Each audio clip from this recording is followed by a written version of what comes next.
પોરબંદર પંથકના ગોરાણા ગામની નવજીવન ઉચ્ચતર વિદ્યાલયમાં ધોરણ 12માં વાણિજ્ય પ્રવાહનું ખૂબ સારું પરિણામ આવ્યું છે। ત્યારે અહીં અભ્યાસ કરતી દેવલબેન તુલસીદાસ મોઢાએ પ્રથમ સ્થાન મેળવી શાળાનું ગૌરવ વધારતા આ વિદ્યાર્થિનીનું સન્માન કરાયું હતું।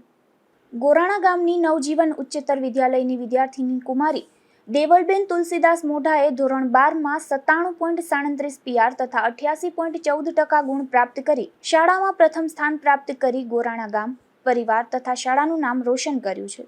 દેવલબેને પોતાની આ શાનદાર સફળતા તાજેતરમાં સ્વર્ગવાસી થયેલ પોતાના પિતા તુલસીદાસ મકનજી મોઢાને અર્પણ કરી ભાવભીની શ્રદ્ધાંજલિ પાઠવી છે, જે તેમની સંવેદના, સંસ્કાર અને પરિવાર પ્રત્યેની લાગણીઓનું અનોખું ઉદાહરણ છે।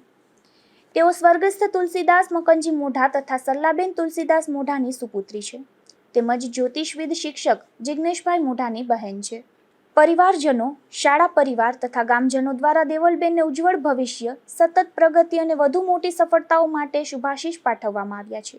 આ વિદ્યાર્થિનીના પિતાનું તુલસીભાઈનું આ જ વર્ષે અવસાન થયું છે, તેમ છતાં તે શોકમાં ગરકાવ થવાને બદલે ઉત્તમ મહેનત કરી આ જ વર્ષે તેણે બોર્ડની પરીક્ષા આપી ઉત્તમ ટકાવારી પ્રાપ્ત કરી છે। ત્યારે પરિવાર પણ તેને અભિનંદન પાઠવી રહ્યો છે।